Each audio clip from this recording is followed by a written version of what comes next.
કપડાનો રંગ કે તમારી આજુબાજુની કોઈ પણ વસ્તુના રંગો, શું તેનો કોઈ પ્રભાવ છે? તમારે સૌપ્રથમ આ સમજવાની જરૂર છે કે રંગ કેવી રીતે બને છે. શા માટે અત્યારે સફેદ લાગે છે? કારણ કે જ્યારે તેના પર પ્રકાશ પડે છે ત્યારે તે એ બધાને પ્રતિબિંબિત કરે છે, તેથી તે સફેદ દેખાય છે. શા માટે આ અત્યારે લાલ લાગે છે? તે એટલા માટે નથી કે તે લાલ છે, તે માત્ર એટલું જ છે કે તે બધા રંગોને શોષી લે છે અને માત્ર લાલ પ્રતિબિંબિત કરે છે, તેથી જ તમે લાલ જોઈ રહ્યા છો. અને તમારા માટે જે લાલ છે તે અન્ય કોઈ પ્રાણી માટે લાલ ન હોઈ શકે. જો તમે ખરેખર ભભકાદાર રંગોનો પોશાક પહેરો અને તમારા કૂતરા સામે જઈને ઊભા રહો તો તે તમારી તરફ નીરસ રીતે જોશે, કારણ કે તેને કોઈ રંગ દેખાતો નથી. તે બધું કાળું અને સફેદ જ જુએ છે. શું તમે આ જાણો છો?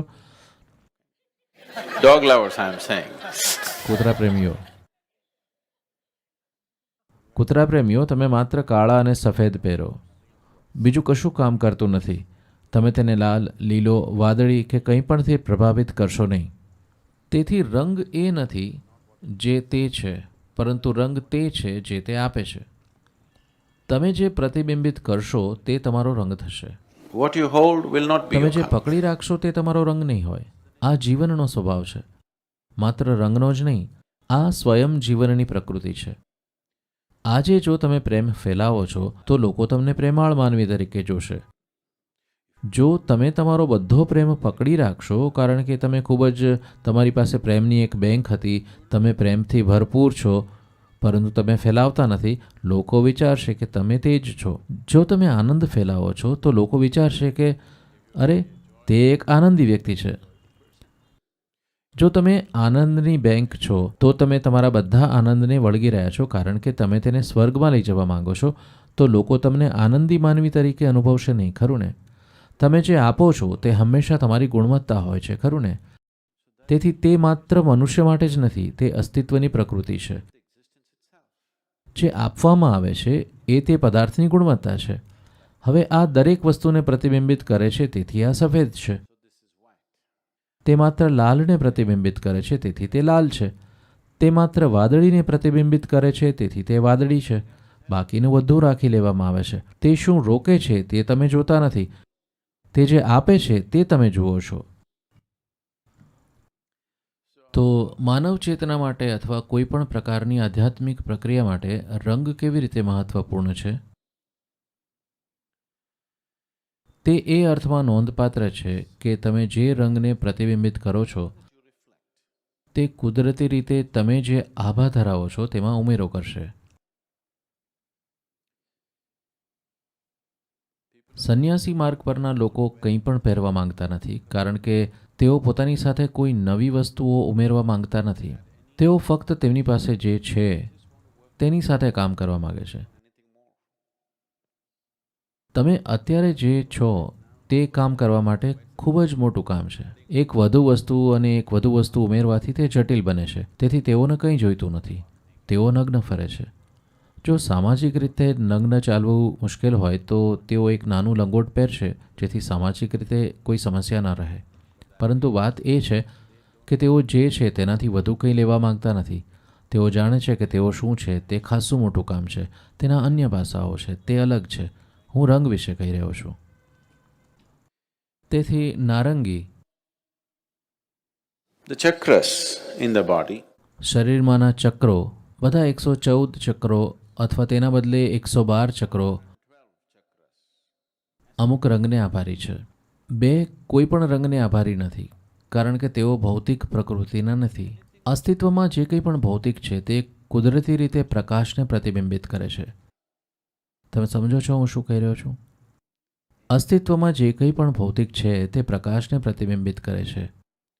એકવાર તે પ્રકાશને પ્રતિબિંબિત કરે પછી તે તમારી સમજમાં રંગ ધરાવશે. તેનો કદાચ કોઈ ચોક્કસ રંગ ન પણ હોય, અથવા તે રંગ જે તમે જોઈ રહ્યા છો તે ન પણ હોય. તમે ફક્ત તે જ જોઈ રહ્યા છો જે પ્રતિબિંબિત થઈ રહ્યું છે. તમે જે જોઈ રહ્યા છો તે પ્રતિબિંબિત પ્રકાશ છે. તમે જે પદાર્થ જોઈ રહ્યા છો તેનો રંગ તમને દેખાતો નથી. તમે જે વસ્તુ જોઈ રહ્યા છો તેનો રંગ તમને દેખાતો નથી. તમે ફક્ત પ્રતિબિંબિત પ્રકાશનો રંગ જોઈ રહ્યા છો. કાળો રંગ કંઈ પણ પ્રતિબિંબિત કરતું નથી, તે બધું જ શોષી લે છે, તેથી તે કાળું બને છે.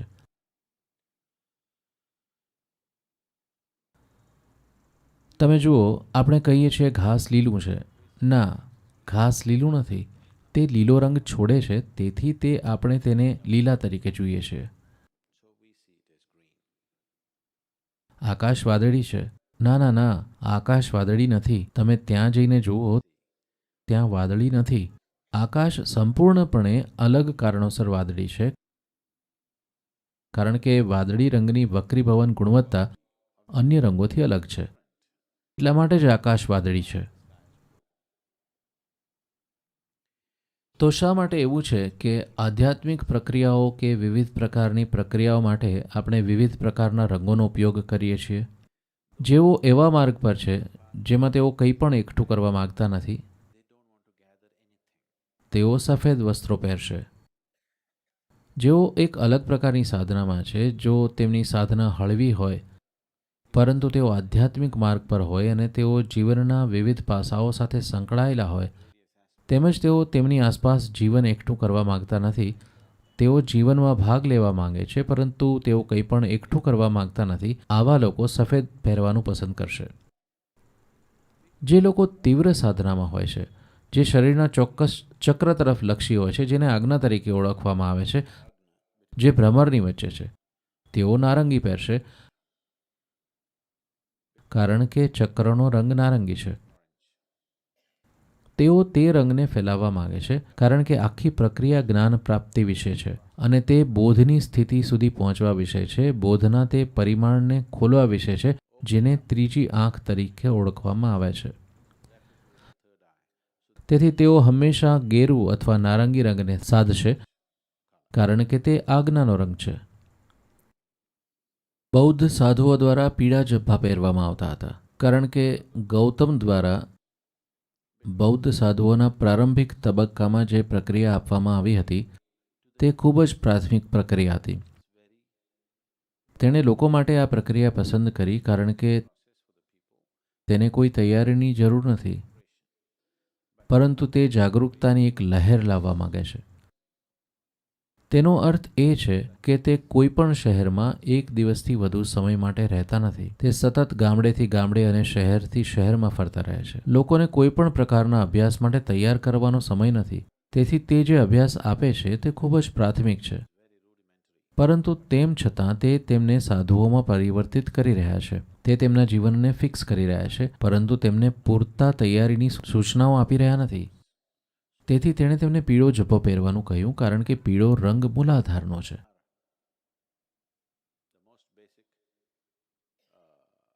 તેથી તે ઈચ્છે છે કે તેઓ શરીરમાં સૌથી મૂળભૂત ચક્ર મૂલાધાર છે. સાધુ માટે સૌથી મહત્વની બાબત એ છે કે તે તેના જીવનમાં સ્થિરતાનો અભ્યાસ કરે છે. તેથી તે માત્ર ઈચ્છે છે કે તેઓ સ્થિર રહે. તેઓએ આનંદદાયક અનુભવમાં ઉડાન કરવાની જરૂર નથી. તેઓએ અત્યારે આત્મજ્ઞાની થવાની જરૂર નથી. તેઓએ ક્યાંય પહોંચવાની જરૂર નથી. તેઓએ માત્ર સ્થિર રહેવાનું શીખવું પડશે, કારણ કે તે સૈનિકોને તૈયાર કરી રહ્યા છે જાગૃતતા સાથે વિશ્વને હલાવી દેવા માટે. તેથી તેણે તેમને પીળો જબ્બો પહેરવાનું કહ્યું. પાછળથી જ્યારે તેઓ અરહત તરીકે ઓળખાયા અને તેમાં પારંગત થયા, ત્યારે બૌદ્ધ પરંપરામાં અરહત તરીકે ગેરુ રંગનો જબ્બો પહેરતા હતા, જે તમામ ભારતીય સંન્યાસીઓ પહેરે છે તેમ નારંગી રંગનો હોય છે. પરંતુ પછી ગૌતમના અવસાન પછી, જ્યારે તેઓએ બૌદ્ધ જીવન પદ્ધતિને ફેલાવવાનો પ્રયાસ કર્યો, ત્યારે ભારતના લોકોમાં ઓછામાં ઓછા 30% વસ્તી સ્વાભાવિક રીતે સંન્યાસી અથવા સાધુ હતા. સંસ્કૃતિ પ્રમાણે તે તેવું જ હતું. તેથી સાધુઓનો આ એક વધુ સમૂહ, તેઓએ તેમને સ્વીકાર્યા અને તેઓ તેમનો એક પ્રકારનો ભાગ બની ગયા. તેઓ એક અલગ ઓળખ જાળવી શક્યા નહીં. તેથી તેઓ ગેરુમાંથી થોડા વધુ ભૂખરા લાલ રંગ તરફ વળ્યા. More for an identity's sake. વધુ એક ઓળખાણ માટે, કારણ કે નહીંતર તેઓ અન્ય તમામ યોગીઓ અને સાધુઓ સાથે ભળી જશે જેઓ બધી જગ્યાએ ફરતા હતા. તેથી તેઓ એક અલગ ઓળખ સ્થાપિત કરવા માંગતા હતા. તેથી સમય જતાં તેઓ થોડા ભૂખરા લાલ રંગ તરફ વળ્યા. પરંતુ મૂળભૂત બૌદ્ધ રંગ હજુ પણ પીળો છે, કારણ કે પીળો એ મૂલાધારનો રંગ છે અને તે પ્રક્રિયાને તૈયારી વિના શીખવી શકાય છે. કોઈ તૈયારી નહીં, કોઈ શિક્ષણ નહીં, કંઈ નહીં. માત્ર સ્થિર અને માત્ર સ્થિર થવાની એક સરળ પ્રક્રિયા. આવી પ્રક્રિયા શીખવવામાં આવે છે જ્યારે તમે થોડા આવનાર જીવનકાળો માટે આધ્યાત્મિક માર્ગ નક્કી કર્યા હો. Not a spiritual path for a few lifetimes. જુઓ, તે પરંપરા હજુ પણ બૌદ્ધ જીવન પદ્ધતિમાં ચાલુ છે. તેઓ પાછા ફરતા રહે છે અને વધુ કામ અને વધુ કાર્ય કરવા પાછા આવે છે, કારણ કે પ્રક્રિયા એવી છે કે તે સ્થાયી થવાની છે, આત્મજ્ઞાનની નહીં. તો એટલે પીળો રંગ. દેવી હંમેશા લાલ જ હોય છે, કારણ કે લાલ સૌથી ગતિશીલ રંગ છે. તમામ રંગોમાં લાલ સૌથી વધુ ગતિશીલ રંગ છે અને તે સ્ત્રીત્વ રજૂ કરે છે. તમને ગમે કે ન ગમે, સ્ત્રીમાં ફૂલ જેવી બનવાની ઝંખના હોય છે, કારણ કે કુદરતે તેને તે સંભાવના આપી છે. સ્ત્રીત્વમાં અમુક ગુણ છે જે ફૂલના ખીલવા જેવો હોય છે. Flowery. તેથી જ્યારે આપણે ફૂલ કહીએ છીએ ત્યારે મોટા ભાગના લોકોના મગજમાં પ્રથમ વસ્તુ હંમેશા લાલ હોય છે. Other things are on the way. અન્ય વસ્તુઓ હજી વિકસિત થઈ રહી છે. લાલ ગતિશીલ છે. તે ગતિશીલતાનો રંગ છે. દેવી અથવા દિવ્યતાનું નારી સ્વરૂપ એ દિવ્યતાનું સૌથી ગતિશીલ સ્વરૂપ છે, એવું કે જે કોઈ ચૂકી ન શકે, કારણ કે અન્ય મોટા મંદિરો હોવા છતાં ભારતના દરેક ગામમાં, દરેક શહેરમાં આપણે દેવી મંદિરની સ્થાપના કરીશું. તમે દેવી મંદિરમાં જાઓ તો તે પોતાની હાજરીથી તમને અવાક કરી દેશે. તમે તેને ચૂકી શકતા નથી, કારણ કે તે ગતિશીલ છે. ગતિશીલતાનો રંગ હંમેશા લાલ હોય છે. તમે કેવા પ્રકારના વ્યક્તિ છો તેનાથી કોઈ ફરક પડતો નથી. જો તમે લાલ કપડાં પહેરીને આવો તો અચાનક લોકો વિચારશે કે તમે ગતિશીલ છો. પછી ભલે તમે ન હો, ખરું ને?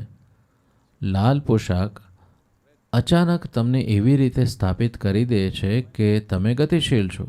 અને દેવીને લગતી અમુક પ્રકારની સાધના કરવા માટે લાલ રંગની જરૂર પડે છે.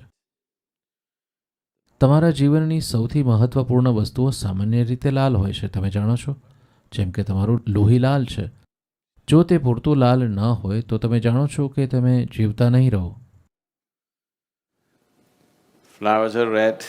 The rising sun can become. ફૂલો લાલ હોય છે. ઉગતો સૂર્ય લાલ તરફી હોય છે. તમે જે કંઈ પણ ગતિશીલ રીતે જીવંત માનો છો તેને તમે લાલ રંગવાનું વલણ રાખો છો, કારણ કે લાલ અને ગતિશીલતા વચ્ચે જોડાણ છે અને દેવી એ જીવંતતાની અભિવ્યક્તિ છે જેને તમે ચૂકી ન શકો. તેથી દેવી મંદિરોમાં હંમેશા લાલ રંગ ઘણો વધારે હોય છે. ઘણી રીતે માત્ર લાલ ફૂલોનો જ ઉપયોગ કરવામાં આવે છે. ચારે બાજુ લોહી વહે છે. અમે લોહીનું કામ નથી કરતા, પરંતુ એક અથવા બીજી રીતે જીવનને ઘણી રીતે વહેવડાવવાની જરૂર પડે છે. One way or the other, it needs a lot of spilling of life. ક્યાં તો તમારે જાણવું જરૂરી છે કે તમારી જાતને માર્યા વિના જો તમે તેની તકનીક જાણતા ન હોવ તો તમારે મારવું પડશે. અમે તકનીક જાણીએ છીએ, તેથી અમે મારતા નથી. અન્ય કોઈ વ્યક્તિ જે શરીરને માર્યા વગર જીવન ફેલાવવાની તકનીક જાણતો નથી, તેઓ શરીરને કાપી નાખશે. તો રંગોનો અમુક પ્રભાવ હોય છે. તે ચોક્કસપણે કેટલીક બાબતોને પ્રભાવિત કરે છે, પરંતુ તે સર્વસ્વ નથી.